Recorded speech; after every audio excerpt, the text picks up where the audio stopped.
지난주에 우리는 하나님의 은혜로 복음이신 예수 그리스도의 십자가의 보혈로 구원받은 우리는 구원받은 자다운 삶이 뒤따라와야 하는데, 그러기 위해서는 먼저 하지 말아야 할 것과 해야 할 것이 있다.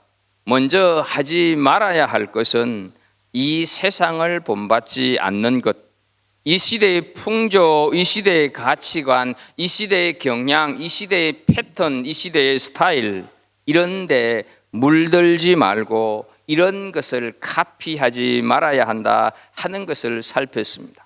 그 이유는 세상이 하나님만이 유일한 구원자시라고 하는 절대 가치를 거부하는 비뚤어지고 잘못된 세대이기 때문이고, 물질이 우상이 되어서 하나님보다 돈을 신으로 섬기는 세상이기 때문이고, 일등제일주의로 인하여서 사람이 인격적인 존재가 아닌 기계적인 존재로 인간성이 상실되고 신앙마저도 성공을 위한 도구로 전락했기 때문이고, 또 쾌락이 선이고 재미가 능력이 되어서 선과 악을 구분하는 기준과 원칙이 없어진 세상이기 때문이라고 하는 것을 살폈습니다. 그리고 본받는다 하는 것은 같은 것을 찍어내는 틀이라고 하는 뜻으로, 우리가 정신을 차리지 않으면 세상이 우리를 세상의 패턴대로 우리 인생을 찍어내려고 하므로, 내 인생이 그렇게 세상이 요구하는 대로 찍히지 않도록 저항해야 한다 하는 말씀을 드렸습니다. 다 그렇게 사는데 너만 유별나느냐? 네 혼자 그렇게 정직하게 산다고 해서 세상이 달라지느냐? 이렇게 우리에게 속삭이지만 우리의 소속과 우리의 신분은 다른 사람들하고는 달라서 겉으로 보여지는 권력자, 황제나 물질이 복음이 아니고, 십자가를 지시고 피 흘려 죽으신 그분을 다시 살리신 그 하나님의 능력으로 세상을 사는 것이 복음을 드리는 참 예배자다 하는 사실까지 살폈습니다. 오늘 우리는 이어서 이제 우리가 복음의 삶을 드리기 위해서 해야 할 것을 좀 살펴보도록 하겠습니다. 우리 2절을 다시 한번 같이 좀 읽었으면 좋겠습니다. 오늘 본문 2절을 함께 읽습니다. 오직 마음을 새롭게 함으로 변화를 받아 하나님의 선하시고 기뻐하시고 온전하신 뜻이 무엇인지 분별하도록 하라. 한마디로 우리가 해야 할 것은 하나님의 뜻을 이 세상 속에서 분별하는 것입니다. 그런데 하나님의 뜻을 우리가 분별하기 위해서는 선행되어야 할 조건이 있는데, 우리의 마음을 새롭게 함으로 변화를 받는 것이다 말씀을 하고 있습니다. 그래서 오늘은 복음의 삶을 드리는 예배자가 되기 위한 두 번째 시간으로 이 변화에 대해서 좀 생각을 해 보도록 하겠습니다. 오늘 본문 2절에서 말씀하는 변화는 겉모습이 바뀌는 체인지는 물론이거니와 본질이 바뀌는 트랜스포메이션까지 의미한다 하는 사실을 우리가 기억해야 합니다. 안팎으로 바뀌는 것, 찬물에서 더운 물로 바뀌는 것이 아니라 물이 포도주로 변하듯 새로운 존재가 되는 것을 말합니다. 그런데 우리가 주의해야 할 것은 전혀 다른 존재로 변한다 하는 것을 말한다고 해서 거듭나는 것, 중생을 뜻하는 것이 아닙니다. 오늘 본문은 이미 지난 시간에도 말씀을 드렸듯이 복음이신 예수 그리스도를 통하여서 구원받은 우리에게 마땅히 따라오는 삶에 대해서 살피고 있기 때문에 새로운 존재가 된다고 하는 것을 중생, 거듭나는 것으로 이해해서는 안 되는 것입니다. 자, 이제 우리에게 한 가지 고민이 있습니다. 한 가지 문제가 있습니다. 저와 여러분 한 사람 한 사람의 삶 속에 이런 질적인 변화가 과연 가능하냐 하는 것입니다. 제가 제 자신을 보아도 변하지 않는 것 때문에 날마다 고통스러워 하거든요. 여러분들이 저를 어떻게 보십니까? 좀 괜찮아 보이시죠? 대답이 없는 것은 제 혼자 괜찮아 보인다 이렇게 생각을 하는 것 같습니다. 여러분들께서 저를 정말로 제대로 아신다고 하면 실망할 수도 있고 어쩌면 우리 교회를 안 나오실지도 모릅니다. 목사로서 가장 큰 좌절은 복음은 분명 능력인데 수많은 예배와 수많은 성경 공부와 수많은 기도의 훈련이 있음에도 불구하고 많은 사람들이 변하지 않는 것을 보면서 목사로서 많은 좌절을 할 때가 있습니다.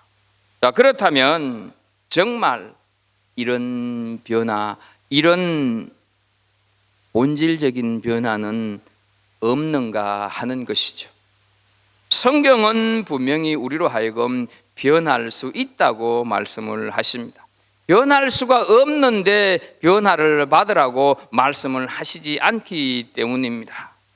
이 변화를 받는 방법은 갑작스러운 어떤 체험이나 하룻밤 사이에 달라지는 것을 가리키지 않습니다. 마음을 새롭게 하는 것은 거듭나는 것으로, 중생하는 것으로 가능합니다. 그러나 그 이후의 변화는 하루아침에 이루어지는 것이 아니다 하는 것이죠. 점진적이다 하는 것입니다. 거듭났다고 해서, 중생했다고 해서 딴 사람이 된다? 구원받았다고 해서 과거의 생각과 행동이 다 사라져버렸다? 그렇게 된다면 얼마나 좋겠습니까? 결코 그렇지 않고 점진적인 변화가 우리에게 있다 하는 사실이죠. 우리가 사용하는 어떤 물건을 좀 본다 할지라도 아무리 아름답고 아무리 값진 것이라 할지라도 그냥 그대로 사용하지 않고 두면 어때요? 탈색이 되기도 하고 먼지가 쌓이기도 하고 더러워집니다. 계속 관리해 주지 않으면 결국에 가서는 못 쓰게 되는 경우가 많이 있습니다. 복음으로 구원받은 우리 영혼도 마찬가지라고 하는 사실을 기억해야 합니다. 자주 닦아야 되고 자주 손질하지 않으면 우리의 영혼은 금세 더러워집니다. 그러나 조금씩 경건의 훈련을 통해 변화가 온다 하는 사실을 기억하십시오. 매일매일 자기 영혼을 깨끗이 유지해야 한다 하는 말씀을 하고 계시는 것이죠. 지속적으로 경건의 훈련이 우리에게 따라와야 한다 하는 사실입니다. 규칙적으로 기도하고 말씀을 읽고 성령님의 인도하심을 받는 것입니다. 이 변화는 결코 자고 났더니 내가 달라졌더라 이런 것은 없습니다. 오늘 내가 나에 대해서 실망할 수밖에 없는 그 많은 삶의 조건과 상황 속에도 불구하고 나는 마침내 하나님의 은혜와 자비로 변화될 수 있다 하는 이 사실을 믿는 은혜가 있기를 주의 이름으로 축복합니다. 따라서 나는 안 돼. 나는 아무리 하려고 해도 안 돼. 나는 하나님마저도 포기한 사람이야. 이런 생각을 하고 있다면 그 사람은 교만한 사람입니다. 하나님의 능력을 무시한 사람입니다.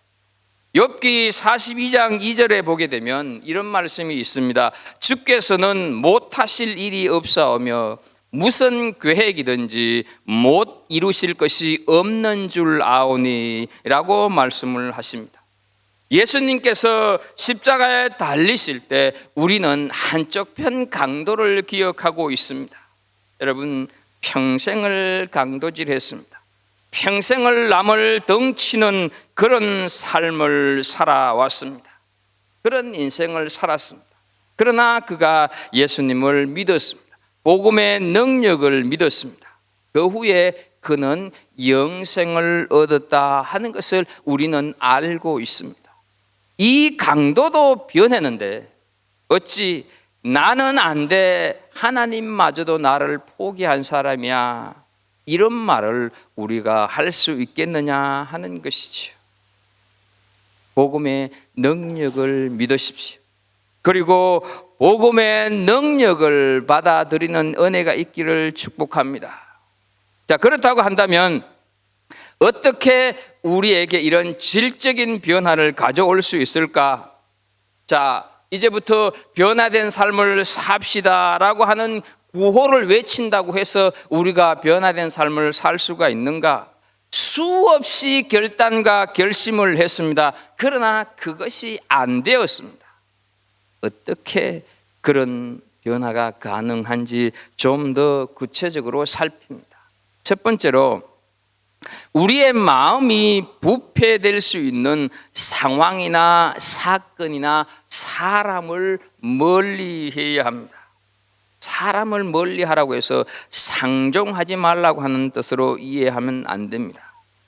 이런 현실들을 가까이 하다가 보면 어떻습니까? 나도 모르게 더럽힘을 받게 됩니다. 그래서 잠언 13장 20절 말씀에 보게 되면 이런 말씀을 하십니다. 지혜로운 자와 동행하면 지혜를 얻고 미련한 자와 사귀면 해를 받느니라 말씀을 합니다. 우리가 살아가는 이 세상은 정말 음란하고 부패하고 타락의 극치를 이루고 있습니다. 대부분의 영화나 드라마는 불륜을 미화시키거나 불륜을 조장하는 내용으로 이루어졌습니다. 죽이기도 하고 부수기도 하고 폭력적입니다. 돈 때문에 자식도 부모도 죽이는 폐륜적인 세상이 우리가 사는 이 세상입니다. 인터넷의 발달로 유튜브를 보게 되면 온갖 음란한 것들이 절비하다 하는 사실이죠. 사랑하는 우리 성도 여러분, 오늘을 살아가는 우리들의 가정이나 우리들의 심령 속에 지금 주님이 오신다고 하면 주님 보시기에 안타까운 그런 흔적이 우리에게는 없을까요? 우리들의 주변에는 음란 폐쇄를 늘어놓는 친구들은 없을까요? 시편 1편 1절 말씀을 좀 보도록 하겠습니다.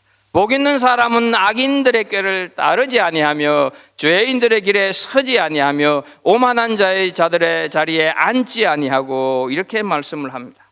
이 1절 속에 중요한 동사가 세 가지 언급이 되고 있습니다. 그런데 그 세 가지 동사가 점점 심화되는 의미로 표현되고 있습니다. 악인의 꾀를 따르지 아니하며 라고 할 때 이 따르다를 영어 성경을 보게 되면 걷다라고 하는 뜻을 가진 워크라고 하는 단어로 사용이 되고 있습니다. 죄인의 길에 서지 아니하고 할 때 이 서다를 스탠드라고 하고 있습니다. 오만한 자들의 자리에 앉지 아니하고 해서 앉지는 시트라고 하는 동사가 쓰였습니다. 걷다 보면 어떻습니까? 서게 되는 것이고, 서다 보게 되면 벌써 주저앉게 되어서 헤어나오지 못한다 하는 것이죠. 그러므로 처음부터 악인의 길에 서는 것을 거부하고 거절해야 한다 하는 것이죠. 하나님께서 원하시지 않고 말씀에 분명히 어긋날 경우 비록 내가 지불해야 할 희생과 대가가 있을지라도 아니요 라고 말할 수 있어야 한다 하는 사실이죠. 우리의 마음이 부패될 수 있는 상황이나 사건이나 사람을 멀리하는 것이 우리의 변화를 위한 소극적인 방법이라면, 둘째, 변화가 가능하기 위해서는 우리 마음의 성결을 촉구할 수 있는 친구들을 많이 사귀고 그 친구들과 자주 교제하는 것입니다. 이것은 적극적인 방법입니다.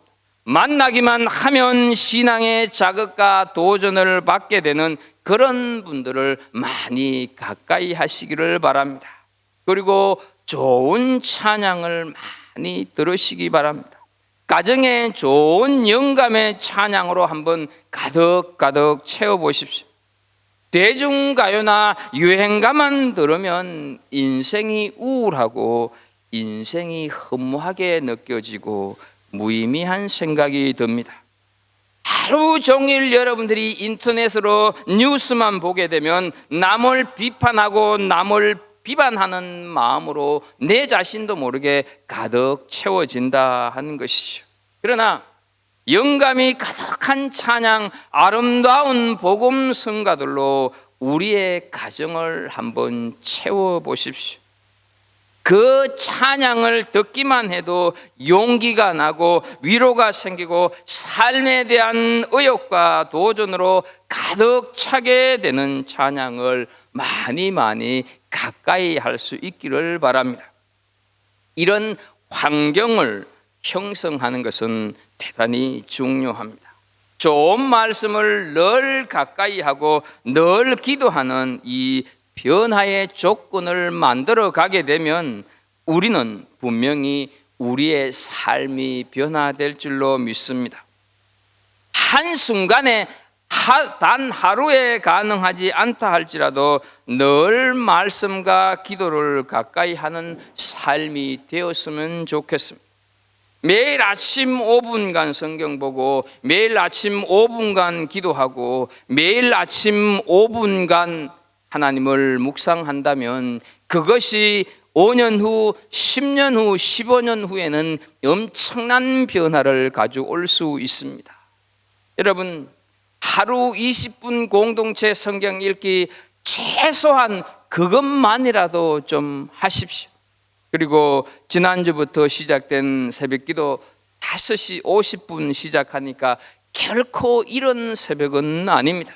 그리고 길지도 않습니다. 다 합쳐서 25분 안에 마치고 그 후에 개인기도 하는 시간입니다. 여러분, 안 하다가 하려고 하니까 피곤하지요. 저도 한국에서는 매일 새벽기도를 하다가 이 뉴질랜드 와서는 그러지를 못하고 있다가 이번에 하려고 하니까 솔직히 힘드는 것은 있습니다. 그러나 여러분, 한 달만 하면 습관이 되고요, 6개월만 한번 해보십시오. 내 자신이 가지고 있는 그 많은 불평과 불만에도 불구하고 어느 날인가는 다른 사람에 의해서 내 삶이 객관적으로 관찰되었을 때 저 친구 정말 많이 변했다, 이렇게 인정받게 될 것입니다. 변화가 가능한 세 번째는 하나님을 바라보는 것입니다. 여러분, 하나님을 바라보지 않으면 체인지는 될 수 있을지 몰라도 트랜스포메이션은 일어나지가 않습니다.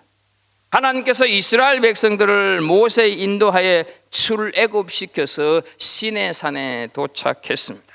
시내산은 해발 2200m가 넘습니다. 제주도 한라산보다 높습니다. 하나님으로부터 모세가 십계명을 받던 정상까지 오르기 위해서는 보통 성지순례를 가면 새벽 1시에 일어나서 해발 1500m까지는 버스를 타고 이동을 하고요, 돌과 바위로 이루어진 나머지 700m가량은 걸어가야 합니다. 하나님께서는 왜 이런 높은 산으로 모세를 부르셨을까? 물 한 모금 풀 한 폭이 없는 돌산으로 왜 모세를 불렀을까 하는 것이죠. 그곳에는요, 하나님 외에는 아무것도 보이는 것이 없기 때문입니다. 여러분 경험 있을 것입니다. 원터리 힐에 올라가 보게 되면 오클랜드 시내가 환히 다 내려다 보입니다. 너무 많은 것이 보인다는 것이죠. 그래서 정작 보아야 할 것을 보지 못합니다. 그러나 시내산은 아무것도 없기 때문에 하나님만을 바라볼 수밖에 없는 것이죠. 사랑하는 우리 성도 여러분, 혹시 내 인생이 지금 아무것도 없는 광야에 혼자 버려졌다는 생각이 드십니까? 내 인생이 풀 한 포기, 나무 한 그릇 없는 허벌판으로 내몰렸다고 하는 느낌이 드십니까? 내 삶이 아무것도 보이지 않는 사방에 바위로 둘러싸여서 지푸라기라도 붙잡고 싶은 현실처럼 느껴집니까? 하나님께서 내 삶의 질적인 변화를 위해서 하나님만 바라보도록 광야 훈련 학교로 입소시켰다고 하는 것을 기억하십시오. 하나님을 바라보지 않으면 절대로 옛 삶을 버리지를 못합니다. 하나님을 바라보지 않으면 절대로 변하지 않는다 하는 사실이죠. 현실이 어떠하든지 하나님을 바라보게 하는 하나님의 은총임을 믿기를 주의 이름으로 축복합니다. 여러분, 하나님께서 물 한 모금 풀 한 폭이 없는 돌산으로 모세를 부르셨을 때 모세가 어떤 생각이 들었다고 생각이 되십니까? 수십 년 전 왕자에서 하루아침에 도망자가 되어서 애굽 반대편 저 멀리 미디안 광야에 숨어들었던 그 시절, 한순간에 양치기 신세로 전락하여 사람이 살 수 없는 곳에 내동댕이 쳐졌다는 마음에 혈기와 울분이 가득했던 그가 처절한 고독과 싸우며 자신을 돌아보고 있을 때 만나 주셨던 그 하나님이 생각나지 않았을까요? 아무도 없는 광야에서 하나님만을 바라볼 수밖에 없을 때 찾아오신 그 하나님이 생각이 나실 것이고, 그 하나님께서 이런 말씀을 하시지 않습니까? 출애굽기 3장 10절 말씀을 좀 보도록 하겠습니다. 이제 내가 너를 바로에게 보내어 너에게 내 백성 이스라엘 자손을 애굽에서 인도하여 내게 하리라. 여러분, 그때요, 하나님께서 저렇게 말씀을 하셨을 때 모세가 하는 대답이 바로 이어서 11절에 나오고 있습니다. 11절을 보게 되면 모세가 하나님께 아뢰되 내가 누구이기에 바로에게 가며 이스라엘 자손을 애굽에서 인도하여 내리까. 여러분, 내가 누구이기를 이 세번역 성경을 보게 되면요, 제가 무엇이라고 이렇게 번역을 하고 있습니다. 광야 학교에서 입학하여 하나님만 바라보는 가운데서 낮아지고 다듬어진 변화된 모세의 모습을 우리는 보게 된다 하는 것이죠. 그리고 이제 광야 학교를 졸업하기에 충분하다고 생각하신 하나님께서 모세에게 민족을 이끄는 지도자의 삶을 살게 하고 있다 하는 사실입니다. 하나님을 바라보게 만드는 우리의 환경들은 내 심령을 다듬고 내 마음을 깎아서 새롭게 변화시키는 하나님의 손길임을 기억하십시오.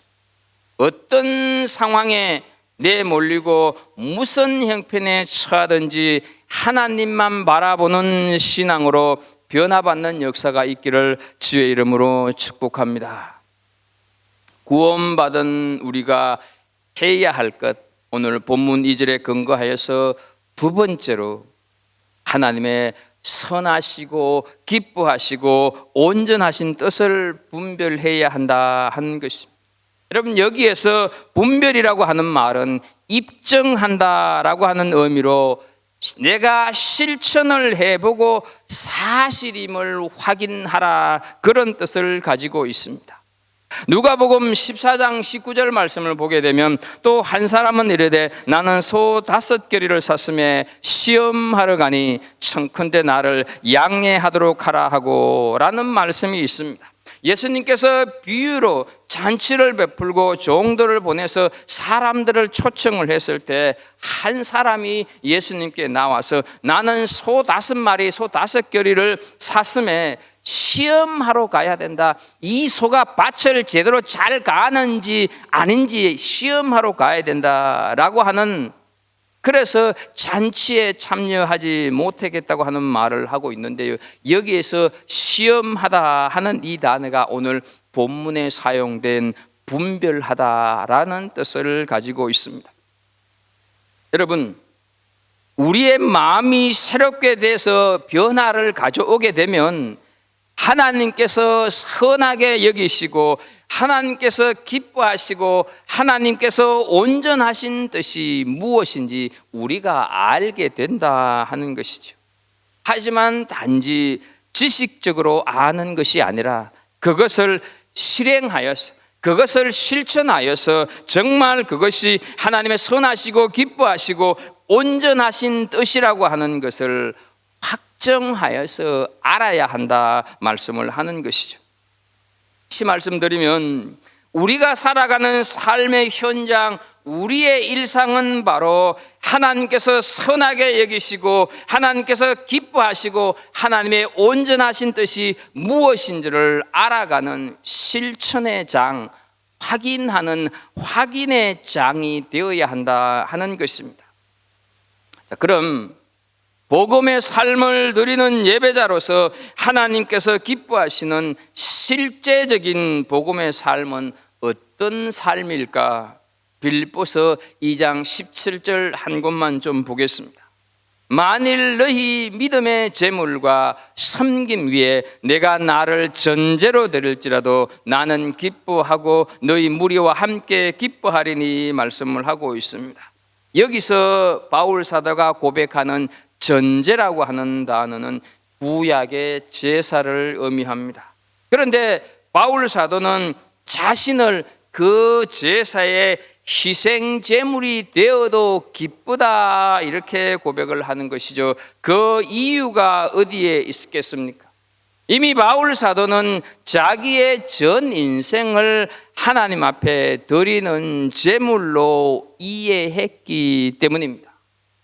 그렇다면 우리는 여기서 한 가지 중요한 인식의 변화를 가져와야 합니다. 이렇게 주일날, 수요일날 모여서 형식을 가지고 드리는 예배도 정말로 소중합니다. 그런데 이것 못지않게 중요한 예배는 바로 일상에서 드리는 예배입니다. 그 예배가 복음의 삶을 드리는 예배가 되어야 한다 하는 것이죠. 그런데요, 참 아쉬운 것은 우리는 예배를 드리고 집으로 가는 차 안에서 이미 복음의 삶을 드리는 예배가 무너지고 있는 것을 경험하지 않습니까? 예배를 드리고 나가면서 부부끼리 다투고 싸움, 집에 가서는 여지없이 복음의 삶을 드리는 그 예배가 무너집니다. 직장에서, 학교에서도 무너지고 있다 하는 사실이죠. 하지만 우리의 모든 삶은 예배라고 하는 것을 기억하십시오. 일터에서 내가 일을 하고 비즈니스 하는 것 결코 세상 일이 아니라는 것입니다. 내가 이 일을 통해서 하나님의 거룩한 빛을 드러내고 내 안에 계신 예수를 드러내야겠다고 한다면 그것은 바로 복음의 삶을 드리는 예배의 현장이 된다 하는 것이죠. 우리는 자꾸 세속의 일과 하나님의 일을 구분짓는 행위, 그것을 너무너무 많이 하는데 그것을 우리는 허물을 필요가 있습니다. 내가 살아가는 모든 삶, 내가 살아가는 모든 일상이 예배라고 하는 것을 기억하십시오. 24년을 출발을 하면서 복음의 삶을 드리는 예배자로 살게 하소서라고 하는 주제와 관련하여서 오늘은 그 두 번째, 구원받은 우리에게 당연히 따라와야 하는 삶은 오직 마음을 새롭게 함으로 변화를 받아 하나님의 뜻을 분별하는 삶인데, 우리가 사는 일터, 내가 다니고 있는 캠퍼스가 바로 복음의 삶을 실천하는 장소, 복음의 삶을 확정하는 장소가 되어야 한다 하는 것을 지금까지 말씀을 드렸습니다. 또한 우리는 오늘 재직주일로 지킵니다. 재직은 지난주에도 주보에 강구를 냈듯이 교회를 함께 섬겨가는 서리 집사를 포함하여서 모든 항전 직분자를 재직이라고 말을 합니다. 여러분 잘 기억하십시오.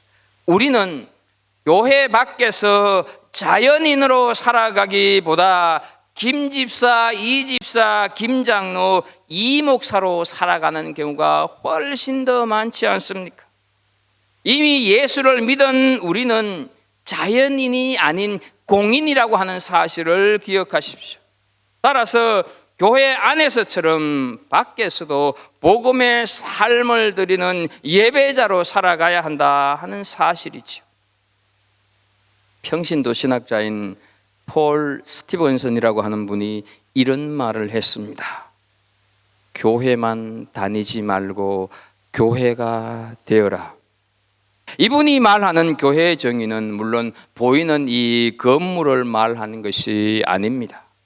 여러분 아마 많이 보셨을 겁니다. 한국에서 기독교 신문 같은 데서 교회 판매합니다, 이런 광고 나온 거 많이 보셨을 텐데 상당히 거슬리는 표현이고 재고되어야 할 표현입니다.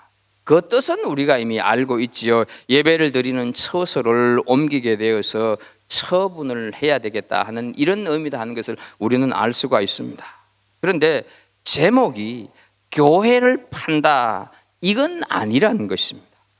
교회는 보이는 건물이 교회가 아니라 우리 한 사람 한 사람이 교회다 하는 것이죠.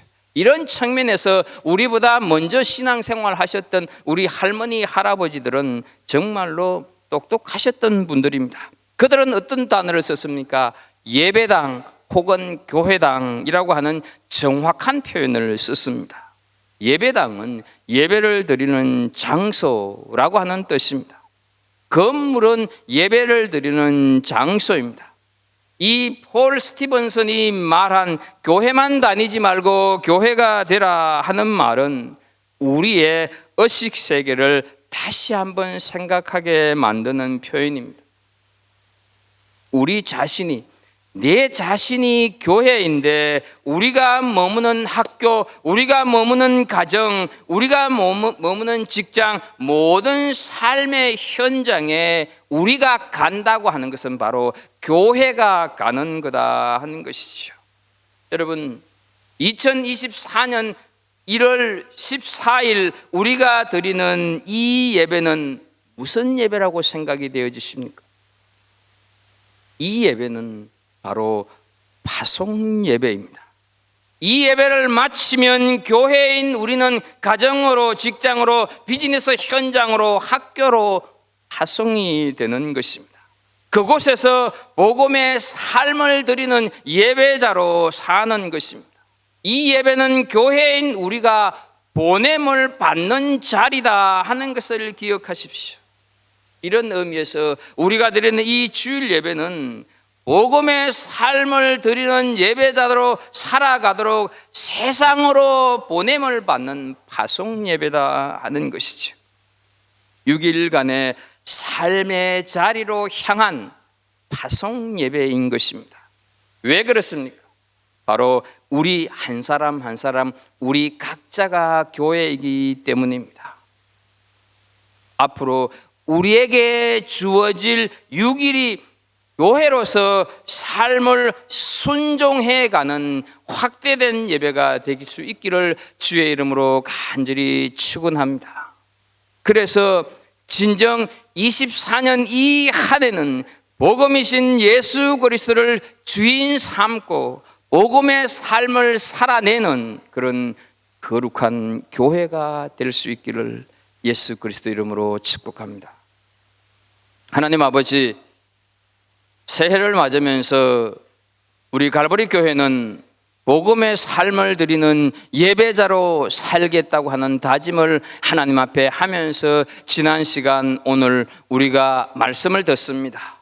우리는 다 하나님의 모든 자비하심으로 구원받은 예수님께서 십자가에 달려 죽으시는 그 자비하심으로 인하여서 우리는 구원을 받았습니다. 그래서 이 세대를 본받지 말아야 할 것이고 하나님의 뜻이 무엇인지 분별하는 삶이 우리 삶 가운데서 뒤따라와야 구원받은 자로서의 합당한 삶이라고 하는 것을 배웠었고, 이제 세상 속으로 파송되어져서 내가 살아가는 삶의 현장, 내가 사는 일터에서 하나님 복음의 삶을 드리는 그런 예배자로 살아가기를 소망합니다. 아버지, 복음이신 예수 그리스도의 능력으로 정말로 이 세상 속에서 복음의 삶을 드리는 참 예배자로 살아가는 우리 갈보리 식구들 다 되게 하여 주옵소서. 예수님의 이름으로 기도합나이다. 아멘.